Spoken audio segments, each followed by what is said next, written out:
Hi friends, இன்னைக்கு நம்ம பார்க்க போகிறது NCERT Maths Class 8th Factorization Exercise 12.3 5th sum பார்க்க போகிறோம். 5th sumல ஏற்கனவே 4 sum பார்த்துட்டோம். இப்போ மீத உள்ள 5, 6, 7 3 sum பார்க்க போகிறோம். ஓகேவா? 5th sum 5pq bracket குள்ள p square minus q square divided 2p into p plus q. இப்போ இந்த எக்ஸ்பிரஷன் எடுத்துக்கிறோம் p square minus q square. இதை பார்க்கும்போது எப்படி இருக்கு? a square minus b square ஃபார்மெட்டில் இருக்கு. அதை எப்படி எழுதலாம்? a plus b into a minus b அப்படின்னு எழுதிக்கலாம். இப்போ இந்த a ஸ்கொயர் மைனஸ் b ஸ்கொயருக்கு பதிலாக இந்த a பிளஸ் b இருக்கு. அப்போ இந்த p ஸ்கொயர் மைனஸ் q ஸ்கொயருக்கு பதிலாக என்ன எழுதலாம்? 5pq. இது வந்து இங்கே இருக்கு, அதை அப்படியே எடுத்து எழுதிட்டேன். இப்போ p ஸ்கொயர் மைனஸ் q ஸ்கொயருக்கு பதிலாக p plus q into p minus q. இதை பார்க்கும்போது a square minus b square ஃபார்மேட்டில் இருக்குது. அதுக்கு பதிலாக a plus b into a minus பின்னு எழுதியிருக்கோம். அப்போ p ஸ்கொயர் மைனஸ் q ஸ்கொயருக்கு பதிலாக a plus b into a minus பின்னு எழுதியிருக்கோம். ஓகேவா? டிவைடட் இந்த 2p p பிளஸ் q இதை எடுத்து எழுதிட்டோம். இப்போ பார்க்குறோம் எதெல்லாம் கேன்சல் பண்ண முடியும்னு பார்க்குறோம். இங்கே ஒரு p இருக்குது, இங்கேயும் ஒரு p இருக்குது, கேன்சல் பண்ணிட்டோம். இங்கே p ப்ளஸ் q இருக்குது, இங்கேயும் p ப்ளஸ் q இருக்குது, கேன்சல் பண்ணிட்டோம். இப்போ மிச்சம் என்ன இருக்கும்? இந்த 5 இந்த q divided by 2 the p minus q.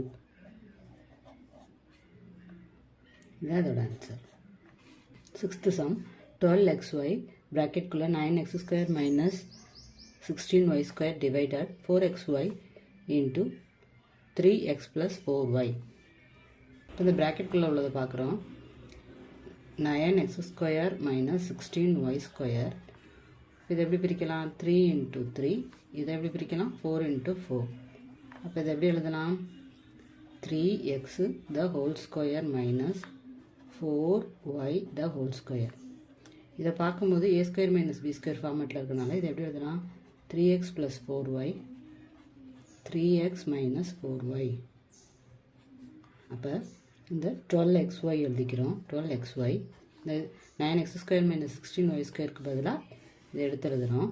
3x plus 4y into 3x minus 4y divided by இதை எடுத்து எழுதுகிறோம். 4xy into 3x plus 4y. இப்போ இதில் எதெல்லாம் கேன்சல் பண்ண முடியும்னு பார்க்குறோம். இதையும் அடிக்கிறோம். 1 4s are 4, 3 4s are 12. இந்த xy போயிடும். இந்த 3x plus 4y இந்த 3x plus 4y போயிடும். மிச்சம் என்ன இருக்கும்? இந்த 3 into 3x minus 4y. இதோட ஆன்சர்.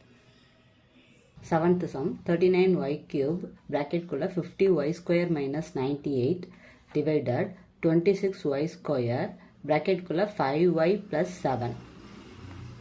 இப்போ இந்த டேர்ம் எடுத்துக்கிறோம்.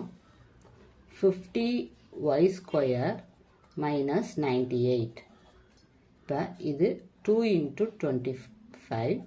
இது 2 into 49. அப்போ இது ரெண்டில் என்ன காமனாக இருக்குது? 2 காமனாக இருக்குது. அப்போ ஒரு 2 எடுத்து வெளியில் எழுதிக்கிறோம். மிச்சம் என்ன இருக்கும்? 25y square minus 49. இப்போ இந்த ரெண்டு நம்பரையும் பார்க்குறோம். இது ரெண்டுமே ஸ்கொயராக இருக்குது. 5 into 5 இது 7 into 7. அப்போ இது எப்படி எழுதலாம்? 2 5y the whole square minus 7 the whole square. இதை பார்க்கும்போது எப்படி இருக்குது? a square minus b square ஃபார்மேட்டில் இருக்குது. அப்போ எப்படி எழுதலாம்? அதை a plus b into a minus பின்னு எழுதணும். அப்போ இதை எப்படி எழுதலாம்? 5y square minus 7 square equal to 5y plus 7 into 5y minus 7. அப்போ 2 இதுக்கு பதிலாக 5y plus 7 5y minus 7. இப்போ பார்க்குறோம் இந்த 39y3 அதை எழுதிக்கிறோம். 39y3 into இந்த 2